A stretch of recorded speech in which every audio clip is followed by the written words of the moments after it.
Welcome, coaches, to the Coaching Magic Podcast, where we reveal, discover, and create the insights, tools, and aha moments that make your coaching seem, well, magical. I'm your host, Jill Young, and I invite you to listen up, giddy up, and buckle up as we play with this creative profession of coaching that helps humans become their best, including you. Coaches, today's episode features Gina Mollicone-Long. She is an NLP practitioner, but she's globally renowned for this. She gives us so many tasty morsels around what I would, when we think about coaching magic, that energetic listening. We even talk about loose your mind, and in her version, it's called loosen the model, which is so amazing. We talk about how there are things that we do and then we find out why they worked later. So that's really exciting. We also really dig into the two big ingredients that your client needs to bring with them into the coaching practice. She gives me a masterclass on what is coaching and what is not right at the beginning. And I feel like I have upgraded my skills, my knowledge just from doing this interview. So I really hope you tune in and listen and enjoy. I am so really ready. Fun. All right, let's do it. It's, coaches, we have to be ready. Maybe this is where we start our conversation. I have experienced that sometimes I get this sensation of like, oh, I have just now moved into a coaching conversation and I wasn't even planning on it. It wasn't scheduled. It's not in my calendar. I'm just wondering if there's anything that is out there in the NLP world or from your vast experience and all of your certifications. Have you seen that? Have you felt that? What does the coaching profession say about that? Being ready, you never know. You know what I always say to my students or my clients or my audiences or whatever is there are only two preconditions for a change. And that one is, and they're both required of the client. One is that they have a burning desire for the actual change to occur, not just a passing fancy or a borrowed desire. And two, they have the willingness to give it what it takes. And in the world of coaches, that's coachability. So unless those two preconditions are met, you're not even in a coaching conversation. Like, that's beautiful. You might be having brunch with someone that you care about. They might appear to you to have a problem. They might even use the words, I have a problem. But if they don't have desire and willingness, then you're not even in a coaching conversation. End of story. I love this distinction you've given between being in a specific coaching conversation where, yes, the client has burning desire and they have willingness. Did you say willingness to do the work? Well, yeah, like think about most coaches make the mistake that their tools are the magic. And while tools are great and whatever tools if you're listening to this, whatever tools you're trained in, they work. And if they don't produce results, it's not because of the tools. It's because either the desire wasn't burning or bona fide or owned, right? They didn't really want it. I always say like the worst kind of client is the kind of client that wants to want it because they don't really want it. And then the other reason why the tool didn't work is the client wasn't willing to do the tool. They weren't coachable. They weren't, and I always say to people, look, when I'm vetting my clients, and that's it. That's how I vet my clients. It has nothing to do with whether I think it's possible, because I think everything's possible. It has nothing to do with an expertise in an area. It has to do with desire and willingness of the client. And I always say to the potential client, my way isn't the only way. And the things I'm trained in aren't the only or the best. They're just what I'm trained in. So my way isn't the only way, but it's my way. And so if you want to work with me, then we've entered into my way or the highway. Not because I think that my stuff's great and everybody else's stuff is not, because obviously I actually am one of the few people on the planet that looks at all the coaches trained in whatever they're trained in and go, bravo, great stuff, love it. I mean, we can't be trained in everything, but what I can tell you is that the desire and willingness is what makes the coaching successful. And so I'm only trained in what I'm trained in, and obviously I think what I'm trained in is good, and it works for the types of people that I work with. But anything can work, literally. And I mean, anything. And when I teach hypnosis to coaches, I go back in time a few thousand years and just show them, we've been doing this forever. We've called it different things. It obviously wasn't called hypnosis even until the 1800s, but it was still hypnosis. And we call it different things so that the names of the tools have changed. But what hasn't changed is the burning desire of the person and then their willingness to follow those instructions, right? And so unless you have that, you aren't really coaching. You could be dictating or, yeah. This is beautiful, because I'm having this aha moment here too, because although I've been coaching for 11 years, I still think of myself as a baby coach. I'm still learning. I'm still unfolding. Do I learn new tools? Yeah. But most of the time, I'm just discovering what's inside myself that I am now having an aha moment about. And where I have felt this feeling, this presence that comes over me of, I am now here and I am being a present, loving human being with this other human being. And it's a feeling of I'm entering at this space, this energetic space with this human. I'm now, because of what you've just shared, I'm now thinking, well, there's a distinction between, am I in a coaching conversation, or am I in what? What else is that? What's the listening, empathizing, advising? Like, there's so many things we think are coaching. You know, we have this one slide we put up, and it says, so desire and willingness is a big part of our process, because without desire and willingness, you're not really coaching. But then I have this one slide called a client is a client. When, right? A client is a client. So the client has to ask. Mm-hmm. So sometimes you might have to say, like, are you asking me to coach you, or are you just venting, right? Then you're just in listening mode or whatever. So the client has to ask. The client has to be invested. Like they have to have some skin in the game. Otherwise, you're just another reason why their story perpetuates. They have to have skin in the game. And it usually needs to be more significant than what they would be willing to throw away, you know? So most coaches don't charge enough. And then they're surprised when their clients don't get results. But what they don't realize is it wasn't enough to cause the client to actually choose, do you want to keep the behavior, or do you actually want to change it? So a client has to ask, they have to have an investment, and the coach must be paid somehow. You must be compensated. Now, it doesn't have to be in money. It could be in chickens, you know, whatever. But as you know, when you just said, I enter into this dynamic, energetic exchange. Well, that exchange is very one way, right? When you are coaching, you're sending out energy. You're expending your energy, and it has to be compensated somehow, you know? So people will say, well, what do you do with your family members or whatever? And I charge them. And then I take the money and I donate it to a charity of my choice. Oh. Not their choice, mine. Because that's the investment. So I don't take their money. Like, I don't buy my designer purse with the money of my friends and family, right? But I donate it all, but to a charity of my choice.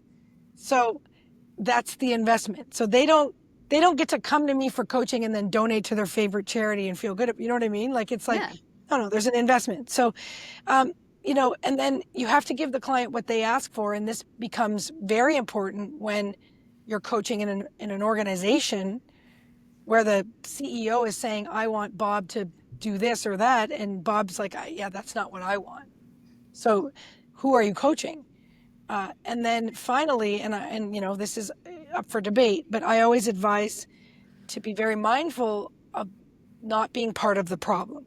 So if you are part of the problem, it's very difficult to coach, because you are you are twined up in the secondary gain of the story. And so the obvious place for this is family, intimate relationships, right? It's not a rule. It's just, it would explain why coaching would fail, because you are actually part of the problem. And so sometimes people want to be right more than they want to solve their problems. So if the coach is actually part of the problem, it's going to create a barrier, and that's going to make it challenging to succeed. Oh my goodness, there's so much to unpack here. I'm loving all of this. I'm just like, I'm vibing. It's with just like the process of coaching, right? Yes, and to have you lay it out and point to some specific things as you're saying that, my brain, my heart, my essence is going, oh, I can see that. Oh, I can see that. The way that I have often learned is I have an experience with something, and then here comes along someone smart like you says, oh, Jill, that's this and that's that. Right. And that's just kind of how that I've always learned that way. So I love just digging back into my past of things like that.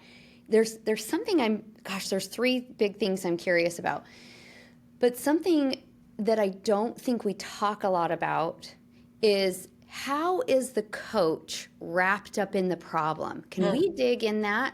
Well, and just yeah, kind of highlight some things. How does the coach, even if they're not a family member, if they're not, intimately involved, a friend or someone they know a lot, what are those symptoms maybe? Or oh, sure. I mean, this is, again, like, what you just touched on is probably where I differ from maybe other approaches, which is my undergraduate is in engineering. And so for me, everything's a process, even coaching. And the more you turn it into a process, then the more it gives you the structure, and then you can flourish in what you're good at, right?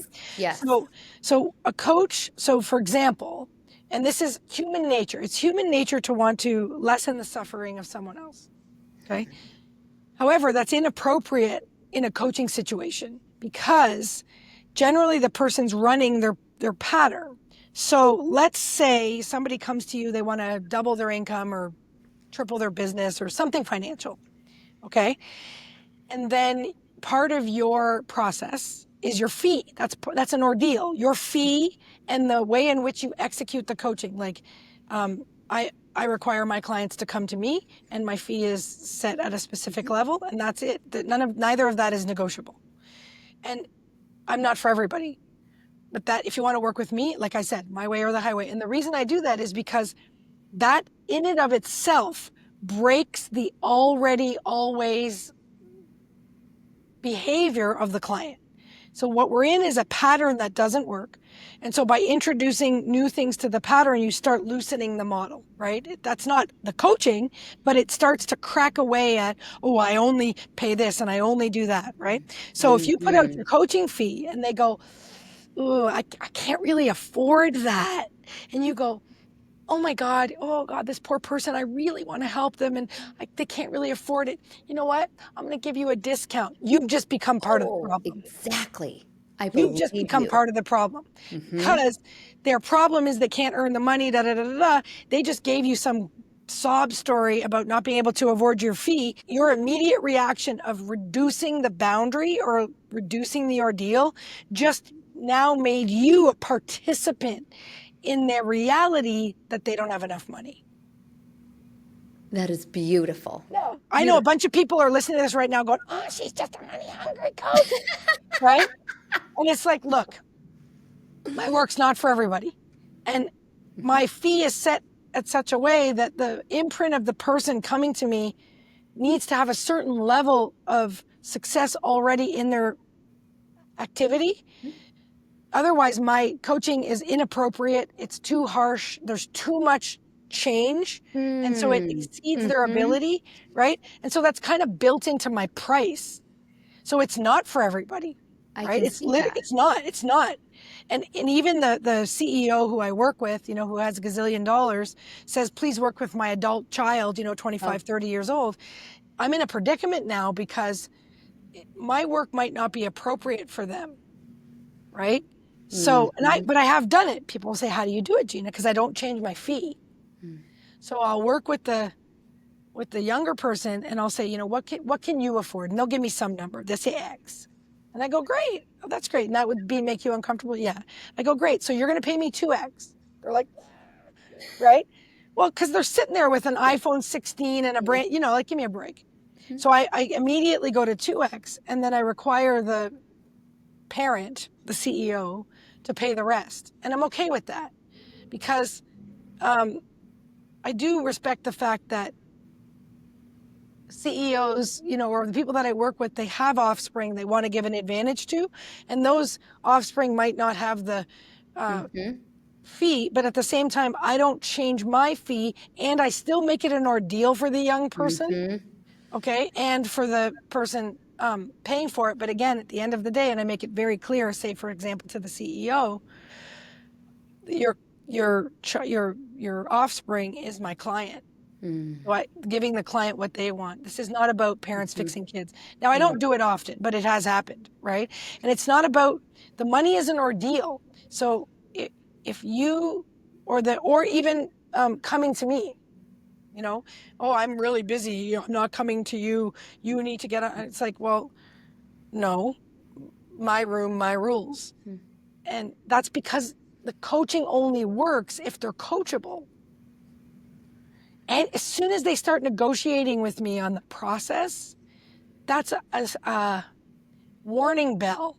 It's not a deal breaker yet, but it's a warning bell. And, you know, my son was little a long time ago. We were sitting on the rocks at the cottage and a dragonfly was like dragonflies are bugs before they become dragonflies, right?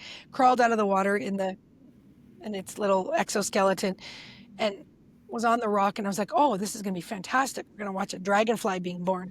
And so, you know, it breaks open the shell and it starts to wiggle its body out and it got stuck on the shelf somehow. And you could see it like struggling.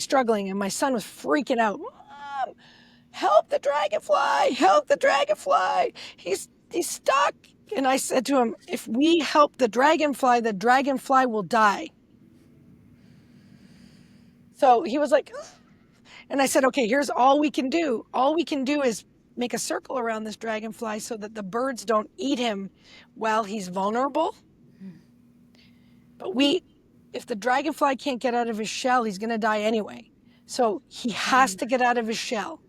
And I know it's hard to watch, but this is a critical part of the growth and development for this dragonfly.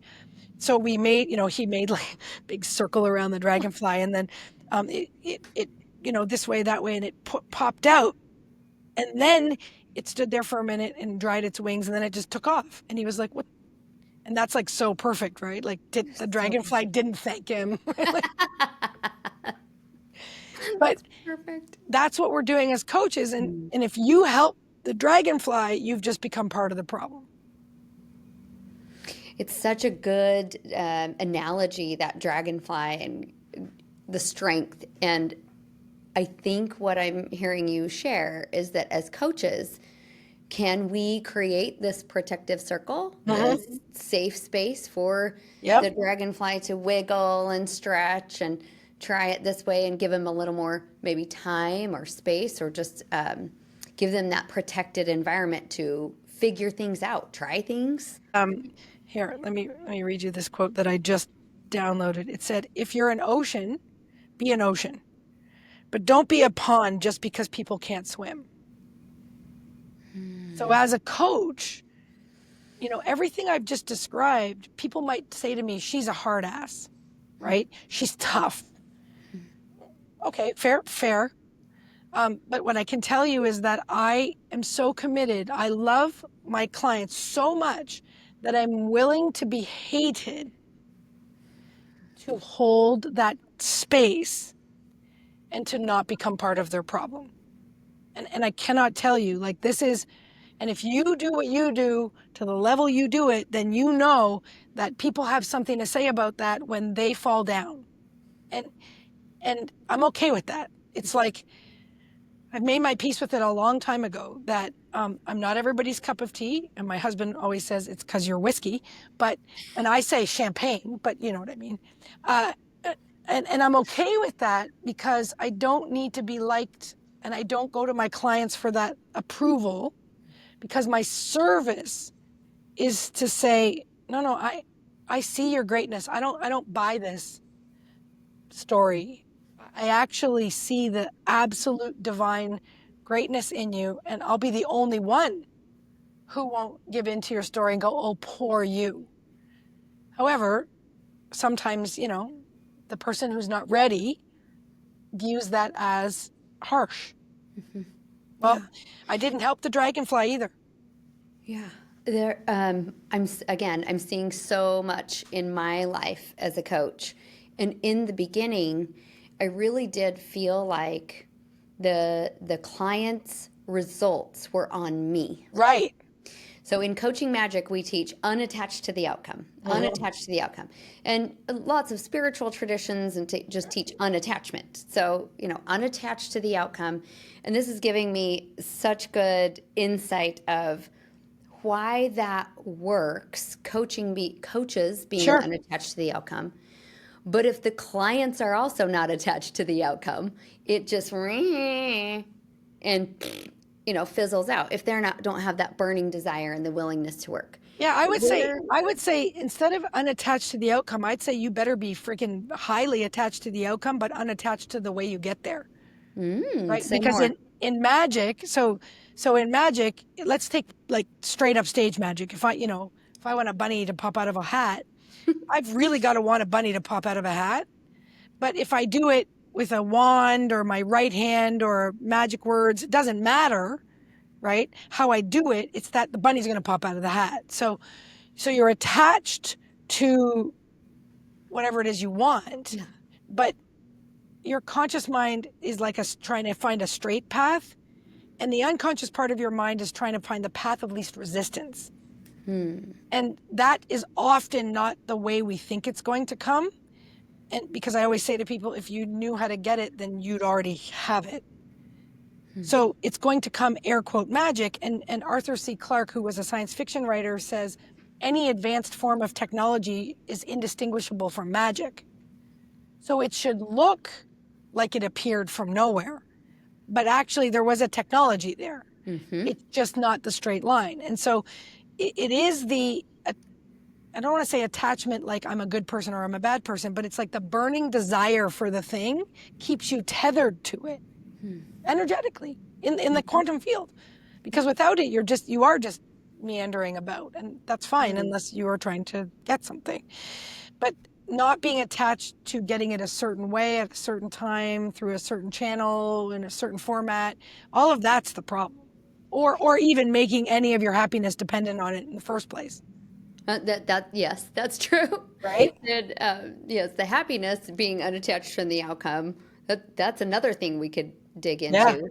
I love how you just said this burning desire keeps us tethered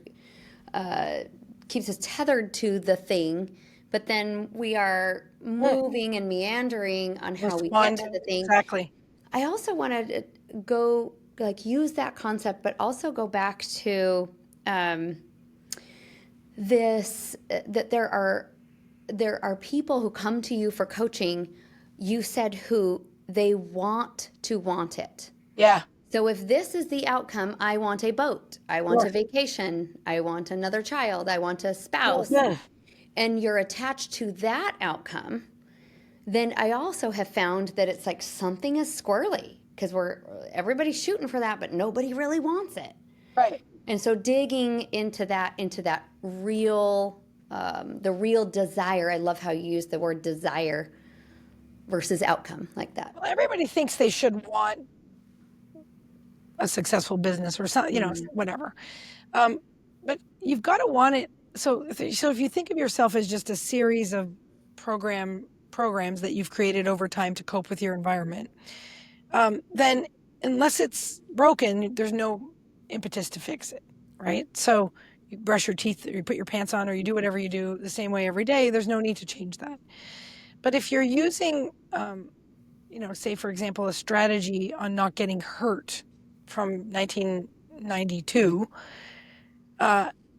when you were a teenager and trying to protect your growing body while social whatever was coming at you, that's not appropriate anymore if you're trying to create, say, for example, an intimate relationship. So the program's outdated. It'd be as ridiculous as saying I only use Microsoft Office 98 because that was the best when I started working, and I'm not going to change things that. So so but just because the program doesn't work doesn't mean people want to change. Humans are strange in that if they're getting something out of it, they won't change it, even if they could have something more. And so you've got to really want something that will give you the energy and desire, motivation, resilience to break a pattern. Because it's work. It's a lot of work. It is work. Yeah. And it's easier to not do it. I mean, and that's the majority of people. And coaches are there because people say they want to change. But then if you take someone who really doesn't want it, it'll never work. Like I always say, if someone doesn't want to change, there's literally nothing you can do. And I would put in brackets here, no tool, no program, no guru, no nothing that will cause them to change. Now, the flip side of that is true. If someone wants to change, there's nothing you can do to stop them.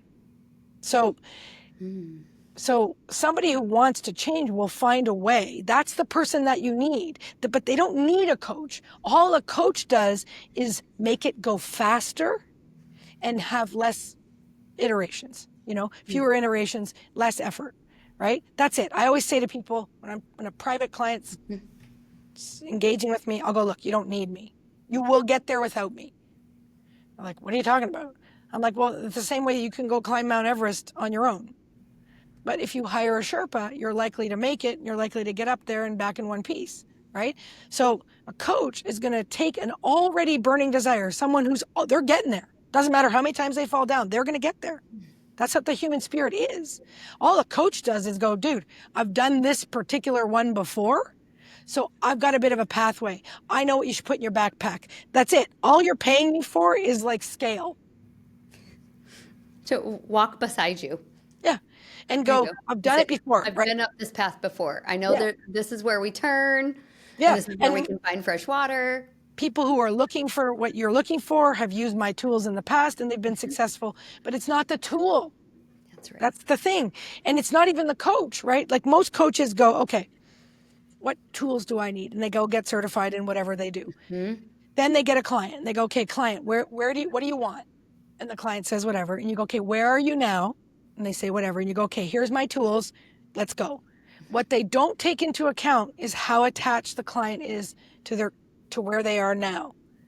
And so if you don't take that into account, your tool could fail, not because the tool doesn't work, but because the client wants to hold on to where they are more than they want to change. But you had no way, no process for vetting that. And so now you're screwed. And then, by the way, when they don't get their results, they will blame you 100% of the time. And they'll say, oh, that tool is shit. It's not the tool.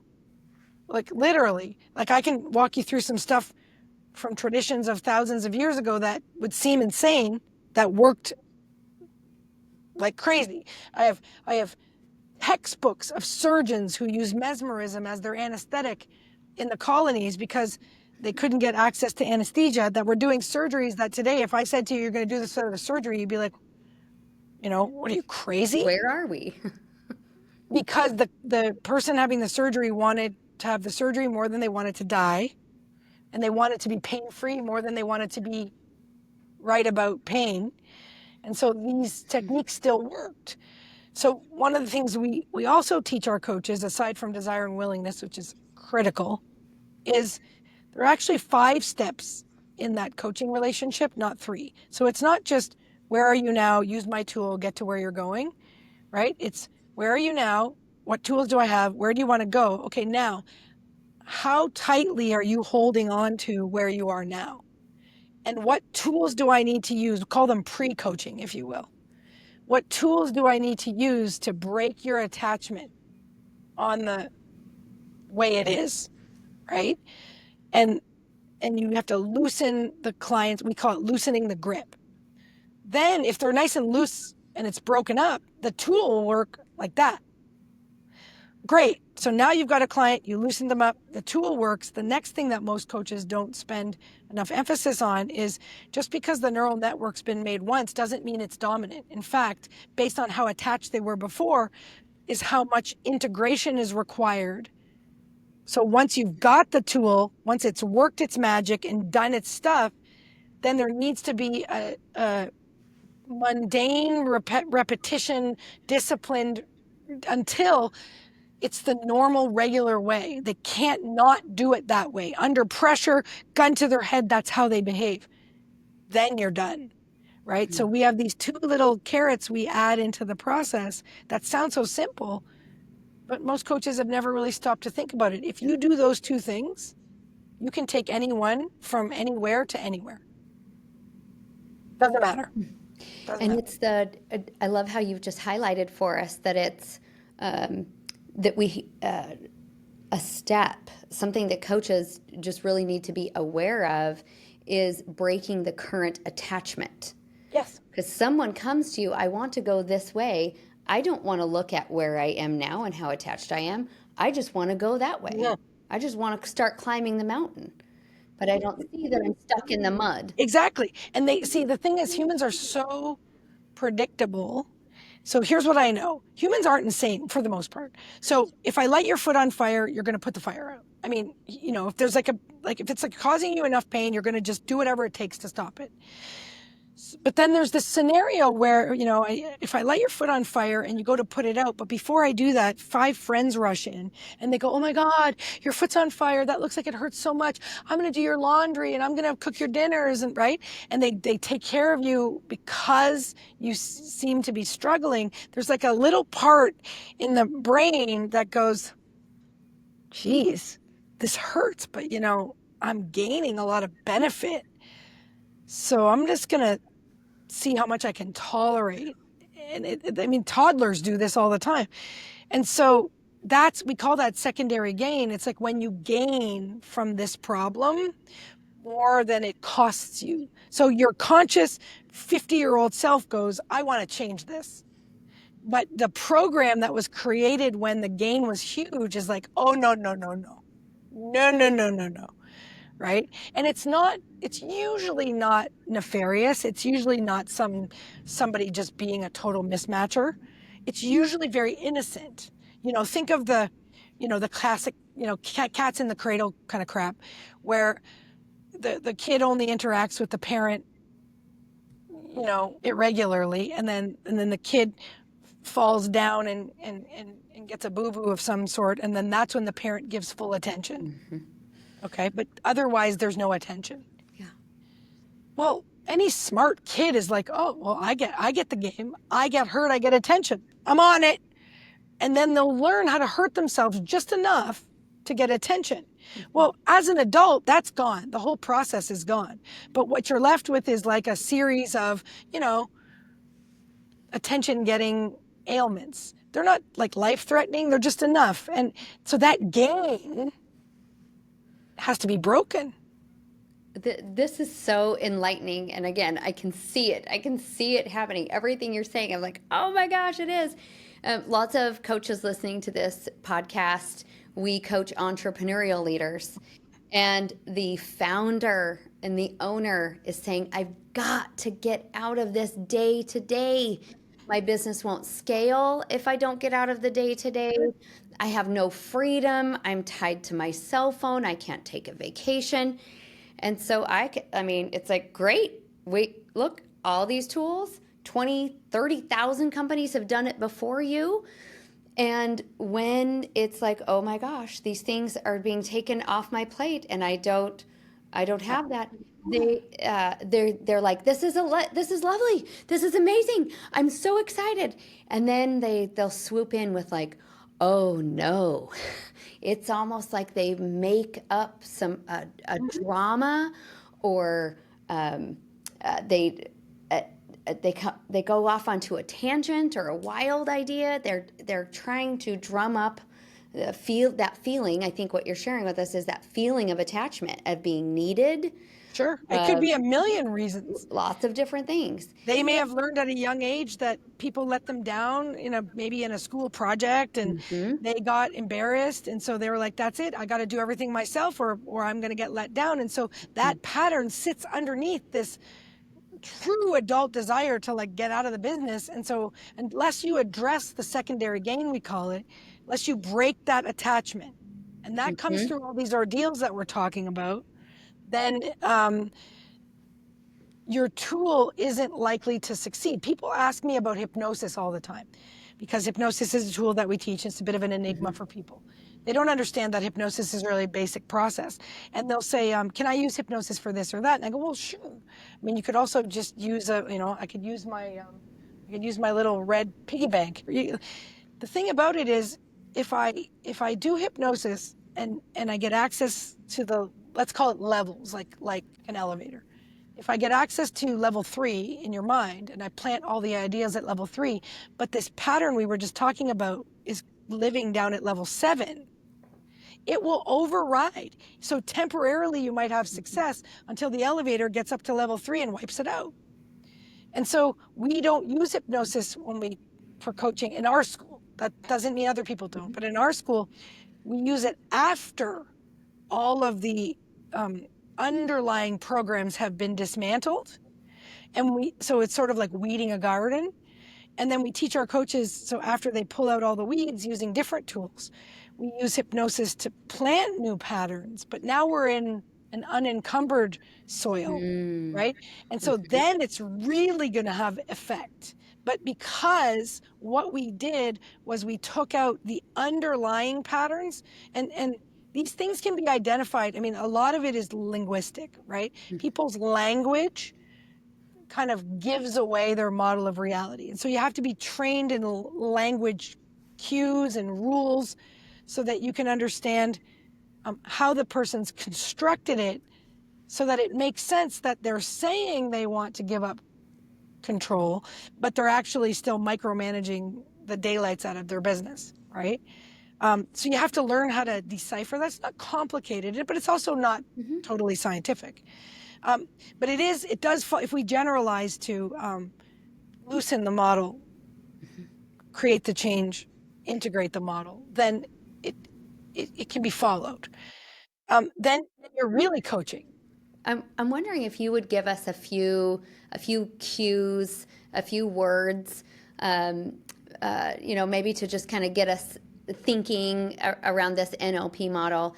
Some words that you see people use when they say they want one thing, but really there's these patterns working on deeper in the building, into the basement, maybe.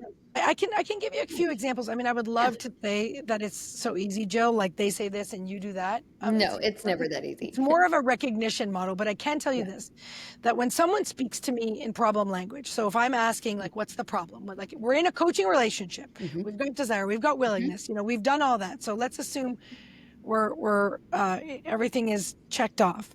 So then I'll start asking, like, tell me about the problem or whatever. And they'll start talking and I'm writing everything down. There are about 9 different generalized patterns that I'm listening for that kind of give away how they are viewing their reality. What happens is, in 1954, a bunch of computer scientists measured that there were a couple million bits of information that we could select, right? So we were immersed in a sea of information and our brains could select, from 2 million bits, but the brain can only select 126 bits a second. So this is critical to understanding how people have problems that you don't think are problems, because in their model of reality, they've selected 126 that lines up a certain way, okay? Yours and mine are even different, but they're probably pretty close. That's why we're both coaches, because we have we share some bits. But your client comes to you, you have to understand, first of all, in their bits, in their 126 model of reality, they absolutely 100% cannot see it the way that you see it. What you first have to do before you figure out what to do is figure out how they see it. So those 9 language patterns allow us to extract, how are they doing it? And Virginia Satir is the person who created the language model. She said, when you are going from 2 million to 126, you either delete information completely, like just delete it, you distort it, so you kind of make it fit to what you're looking for, or you generalize it, like one thing, everything. So deletion, distortion, and generalization are the three ways that we take 2 million and go to 126 in every attentional unit.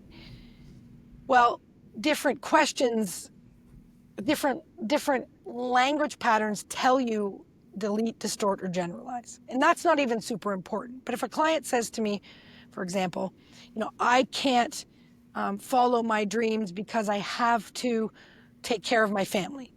Okay. So I hear two things in that sentence called modal operators.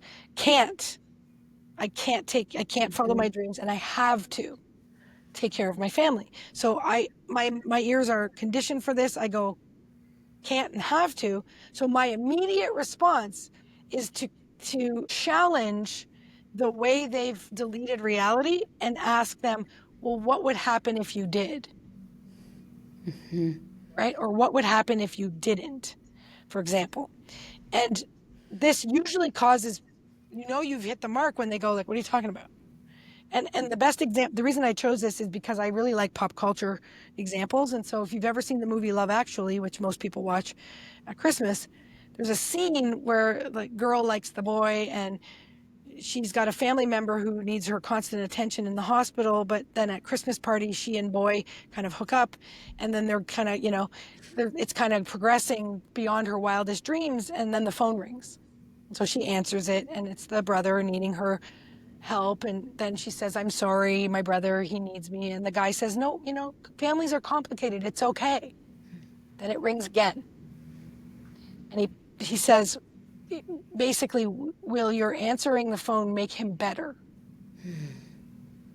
You watch while it runs through her mind and how she chooses to answer the phone. And that's the end of the possibility of the relationship.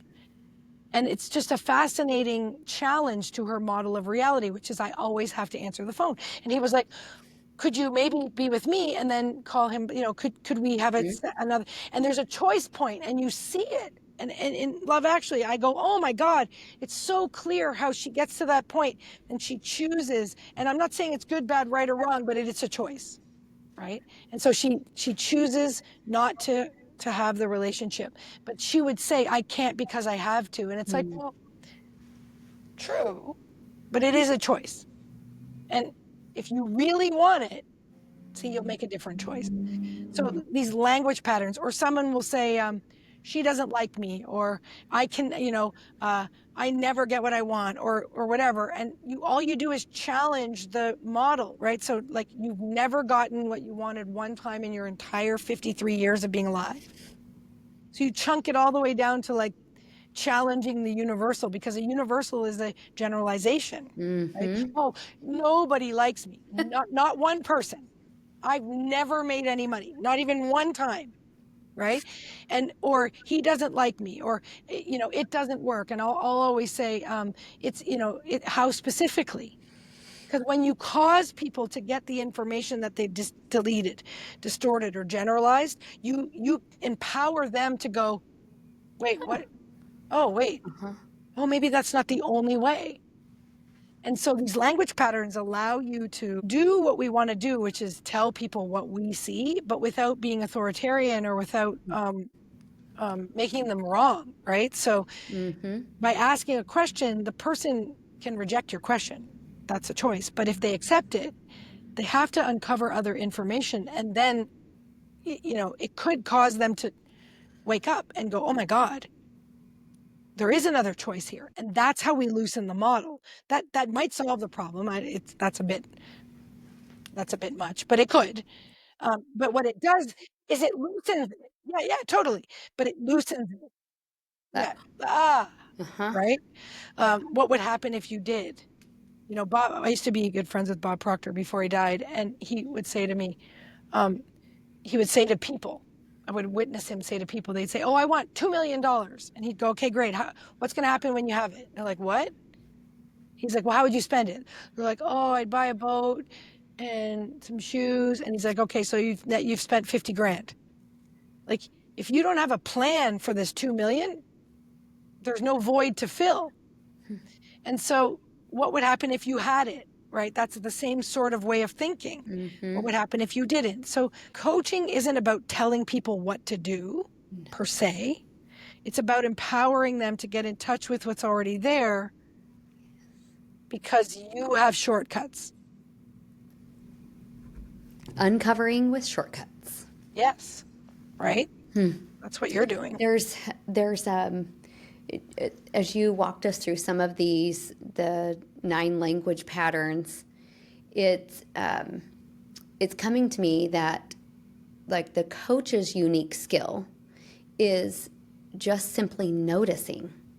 100%. Sensory acuity is literally the first thing we teach in an NLP training. Because you have to be an observer. Yes. Detached. Right? You have to stand there like a clipboard, almost like a researcher going, what is happening? I see something on the face. I wonder what that is. Versus, why is my client sad? That's a useless question. That might be a friend, like a friend, or Sure. Yeah.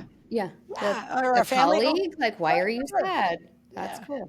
But you're in a coaching relationship, you're almost like a clinical observer. I mean, I make it sound so, it's funny because we do the same thing. You call it magic, I call it technology, right? And just, behind closed doors, I believe in magic and you love technology, right? You know it. But it's like They work together. The first time I ever took an NLP course, I got into it not because I was looking for anything. I wrote a book called The Secret of Successful Failing. I'm a bit of a contrarian, so I love like to stir things up. I wrote this book after an experience that I had, and blah blah blah. There's a whole backstory. And somebody came up to me and congratulated me on a great, really succinct book about NLP, and I was like, "What's NLP?" And she's like, "Oh, give me a break. You wrote a whole book and you're pretending you invented NLP." I'm like, "Nope, don't know what it is." Right? And she was like, "Neuro-linguistic programming, failure is feedback." That was the back cover of my book.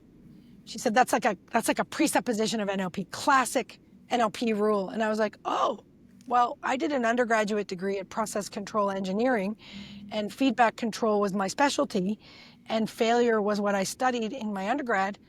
So yeah." And she was like, "What?" And she was like, "You've written a whole book about NLP." And so I was intrigued, and she said, like, "Have you ever heard of Tony Robbins?" And I was like, "Oh yeah, Anthony Robbins. I think my husband might," and this was 20 years ago, "my husband might have one of his books." But it never really crossed my radar. So then I just started Googling stuff, and I came across an NLP school. And so I went to take a training, and I sat there in the first hour and was like, oh my God. It was all the steps that were back there that I was doing, but I didn't know they were the steps. I was already doing it, but not always. And if you're not always doing it, you can't replicate it. And you certainly can't scale it if you don't know what the steps are. So it gave me all the steps, and I was like, oh my God, right? And so I always tell this story when I'm talking about sales because I love spending money. And so I love it. I really enjoy it, right? Even money I don't have. And I ran to the back with an Amex because Amex doesn't have a limit. And I was like, I need to learn all of this in the shortest amount of time possible. And the salesperson was like, what? Like, as I say, he was new. I know him for a long time now, but he was new, and he was like, oh my God. Right. And I was like, I want the whole thing. He's like, are you willing to travel? Yes. All over the world, Australia, whatever. It doesn't matter. He was like, okay. And I said, and I want a discount because I'm buying it all at once. And he was like, okay. Right. And easiest sale he's ever made. And that's what I did. And so, because I needed the steps as fast as possible. Because I was already doing it. And I was like, what else am I doing that I don't know that I'm doing? Right? Yeah. So it backfilled. So I have this natural talent, which most coaches do. They have a natural talent, a rapport, a genuine caring, I call it a burden. It's a burden to see everyone's greatness because very few people are willing to live it. And so you just walk around going, Okay, well, let me know when you're ready. I'll be over here. Not the greatness police. You know, it's funny. People are like, oh, are you trying to change the world? I'm like, no, not really. I'm just here if somebody wants to change themselves. And Gina, I sense this desire in you. Just when we've talked on the phone in the past, and our friends who have introduced me to you, and I know Yeah. you're doing something for EOS implementers here in August, and it's this. You have this. I can sense it. It's like it's a burning passion, a desire to teach this stuff, to get it into the hands of more people. And I'm wondering how you in your coaching life integrate that burning desire that I'm sensing Yeah. from you with also um, being, yes, it's delightful to see everyone's greatness, and you can't want it more than anybody else does. They've got to want it for themselves. How, like in your own soul, how do you balance that? I'm asking for a friend. Just kidding. I'm asking for myself. Like, how do you balance that Well, in your good own soul? question. So, I would have answered this differently 30 years ago. Um, Truly. Uh, Yes, so, yes. so the world's a projection. So technically, it's not. It's just me. It's me unfolding, in a kaleidoscope of little meat suits Hmm. who appear as if different people. And so my secret now is that all information is personal development. And I can't stress this enough to the top level coaches.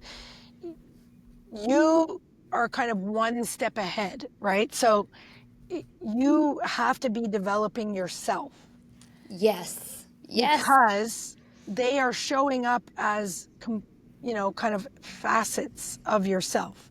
So when I say I see everyone's greatness, my own that I'm talking about, right? My own greatness, and I can't access it egoically. It's only accessed through another person. So what I try to do is find the person who's trying to access their greatness, and then once they ask me for help, the gloves come off.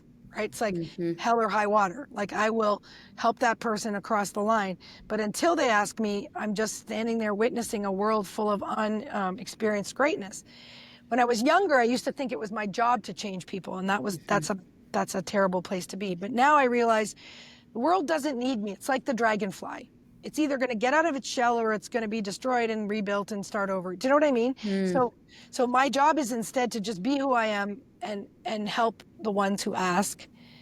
So I do a lot of personal development, Hmm. and that development then gets integrated, and my process gets sharper and faster and more valuable, right? So, for example, in the fall, I'm going to be starting a PhD at Oxford in the integration of neuroscience and theology, which is a fancy way of saying matter and spirit, Yes, right? beautiful. Please Right? keep And us updated on oh that. yeah, no, I'm so psyched, Right up my alley. right? Our Because alley. Yes. it's like so for me it's going to be hard because I'm going to have to now start arguing at an academic level, which has its Mm. own constraints and pitfalls, to a whole bunch of people who do not speak my language per se. But if I can find a way to do this within their model of reality, just imagine the possibilities. Just imagine if you can create a bridge between those two, that chasm between what we call science and what we call religion or mysticism or divinity. If you could bridge it, Mm. imagine the resources that could go across that bridge in both directions, right? So that's my work. At the same time, I'm still helping client number whatever do whatever, Mm-hmm. and still speaking to CEOs around the world, still training coaches, because I don't ever say to coaches, my stuff replaces your stuff. In fact, I don't want that. So it's hard for people to grab onto what we teach because they go, oh, I'm already trained in blah. And it's like, Mm. yeah, all we're teaching you is the steps underneath it as to why Mm-hmm. blah already works. Mm-hmm. So it's like spice, right? And I think we share some coaches in common who they're still doing what they're doing, but now they can do it at a more efficient level because it's replicatable. This is even true for speaking, by the way. People think, they say, oh, I'm a speaker. And it's like, so you have a voice box and you're putting sound through it. That's not a vocation. Do you know what I mean? Yes. That's so funny. Now I get what I never thought about it that way. right? But That's well, right. that's me, the clinical observer, right? So I go, look, here's what it actually is. So you're an information transmission device, okay? Truly, that's what we're doing. So, Or an entertainer. and I use the word device specifically because first of all, there's the information. That's got to be done correctly. It's got to be correct information, as we know, and it has to be sequenced logically, and it has to be done in a way that the people can learn. Okay, fine. Then there's your device. So is your device, as the speaker coach, full of negative emotions, full of limiting decisions, or have you cleaned out your device so you can broadcast freely? Okay, well, there's the personal development for all speaker coaches. You've got to be a cleaned out device. You've got to be operating at coherent levels and have high frequencies and da-da-da-da-da. Okay, now there's the receiving devices, the meat suits in your audience. Well, you don't have any control over them, but they work like you do. Now, how do you ensure that they can receive your transmission when you don't control their devices? That's a technology in and of itself. So you need to know how to not manage an audience, but it is an energetic thing. You need to know how to handle that. So your device, their device, and the information, then you're in an environment. You're in a room, the tables are either round, which are terrible, or theater style, which are awesome, right? But you don't get to say sometimes. So how do you have to change your transmission so the information gets there no matter what? Then how do you handle questions? Because people who ask questions are typically afraid or angry. Most people move into a question. You should absolutely move away. You wouldn't move into a raccoon, right? And so these are things that are technology. They're not art, they're technology. Very few speakers understand this, which is why most speakers are ineffective or at worst, awful, right? And so I used to come home from speaking gigs and say, oh, it was a good audience. Oh, it was a bad audience. And I'd be going into a gig hoping and praying for good audiences, right? When I realized that it was things I was doing or wasn't doing, and this is a Canadian reference, it hockey sticked my career because I'm a transmitter. So I dedicated my life then to studying transmission and meat suits and frequencies. And now all of a sudden people go, oh, you're a great speaker. I go, well, sure, thanks. But my vocal cords are actually compromised, right? So you put a pattern. You put a pattern in technology. It's just like coaching, right? So coaching, everybody thinks it's about your tools. It's not. The tools are important. You can't, you could coach with nothing. The tools are important because you like them, the clients are open to them, they speak a certain language. But the process of coaching is what makes you good. And very few coaches, very few speakers understand that if you learn the process, you'll be unstoppable. You'll be able to make such a huge difference. Gina, this has been so enlightening for me. I've taken, usually in podcasts, I take notes of this is when I hear something, I hear a word drop in, I'll just write it down. So that's my way to stay present with you. I found myself taking notes like I was in school. I'm like, oh, and then I noticed it. I'm like, wait a minute, I'm actually doing a podcast. I'm in a podcast right now. I'm listening at a different level. But it's, I always like to celebrate those things when I notice it and go, oh, notice it, come back to it. Look, you're a coach. Part of the benefit of doing these podcasts, which provides all this value to your clients, is that you get the goods. There you go. I get to learn right here from Gina. Class, right? It's a mini interactive mini class. I love it. I love it. And it's not that I'm any better. Just so we're clear, when I teach coaches, I'm very clear about this. If they do all our trainings, right? I teach them exactly what I do. It's not like I have this secret sauce in the corner and I'm just giving them a little bit. I'll go, here's what I do. Here's how I do it. Copy away. Yep, me too. That's exactly what coaching magic is. A couple of weeks ago, we have a platform where coaches will share stories back and forth. I'm in there sharing my stories of what happened with me and the humans that I was coaching the day before. And somebody made a comment about, oh, that's interesting that the teacher is even doing this. And I'm like, hey, time out. I'm enrolled with you. The 11 elements of coaching magic, the agendaless coaching magic agenda, it was flowing through me because of what I have seen, just like you, Gina, what has worked for me. Exactly. And here it is. Here you go. And it's still evolving. We add to it. We take a twist. Their dissertation in coaching magic is to create some compounds with these 11 elements. And I fully expect to learn a lot from what the coaches in coaching magic have come up with, because it's infinite. At the core, it's all the same. I love how you've been saying, ancient technologies, ancient times, tools don't matter.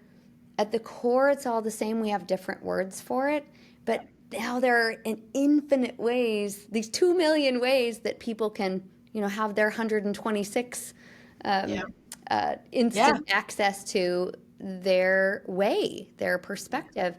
And it is a joy, and I kind of get this from you too, it's a joy to be in the game with experiencing humans unfold, experiencing this light bulb, this spark. We call in coaching magic, we call it a spark of curiosity, where people and coaches go, like, what? Okay, it's like, oh, there's something there. Let's dig. The loosening of the model. I mean, that's what you're going for, right? Getting. You do the same thing. I just make it step by step. Yours is way fancier. I got to share something that's so funny to me. You shared this story where you wrote a book, then you found out about NLP, and you're like, what? I just basically wrote a book about NLP. You shared a word from NLP today, or a phrase called loosen the model. In coaching magic, we have an element called loose the mind. And it's spelled loose, but I thought it was hilarious because it looks like I've spelled the word wrong of lose your mind. Am I losing my mind? Right. Just to be funny and lighthearted. Loose the mind. It's great. Well, that's, you get, people would go, oh, Jill, it's supposed to say you got a typo. And you're like, no, it's not a typo. And I love it when they say that, because it's also, I'm just seeing from our conversation here, it's also me noticing maybe they're one of their 9 language patterns. Well, could it be that it is not the way it's supposed to be? Exactly. Like, and is there another possibility? Jill, you have a typo, you're like, bingo, I'm in, right? And when I say to people, the future that you create is dependent on the path that you choose. Yes. They often type in, oh, you spelled path wrong. And I'm like, no.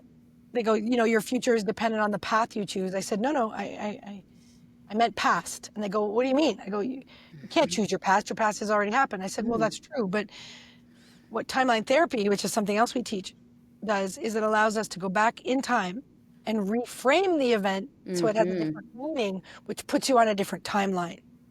So it is a path that you choose. Yes, I love that one.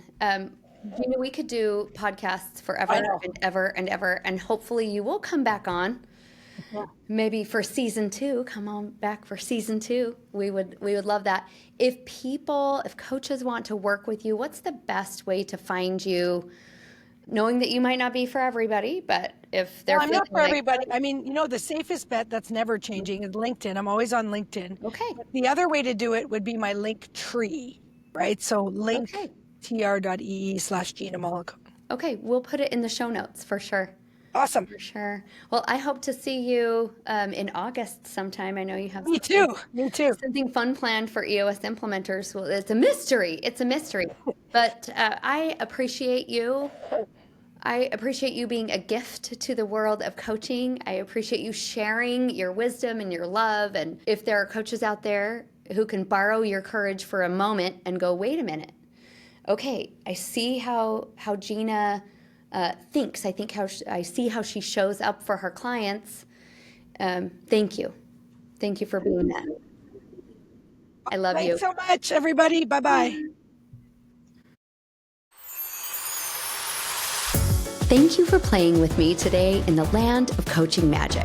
If you want more magic, I invite you to explore www.jillyoung.com. This is where you can see all the shenanigans I've created for you to expand your world of coaching. See you there. And remember, you are magic.